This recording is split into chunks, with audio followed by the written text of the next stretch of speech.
Jeg hedder Christian. Jeg hedder Jesper. Sammen ejer vi Midtjysk Bygge og Miljø og Dansk Omfoning og Facadeservice. Jeg startede Midtjysk Bygge og Miljø for år tilbage. Sidenhen i 23 kom Jesper til. Efterfølgende så har vi stiftet Dansk Omfoning og Facadeservice. Og den dag i dag, der drifter vi selskaberne opdelt, således at Christian drifter Dansk Omfoning og Facadeservice, og jeg drifter Midtjysk Bygge og Miljø. Det gør vi af den årsag, at vi har specialiseret os i 2 forskellige retninger inden for nedbrydning og miljøsanering og facadeservice, og derfor mente vi, at det var rigtigt at opdele selskaberne.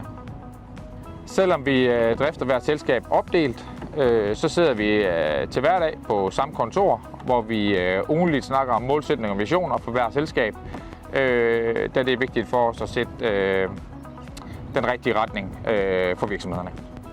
Så har I opgaver inden for miljøsanering eller nedbrydning eller facadeservice, så giv os et kald. Vi står klar til at hjælpe jer.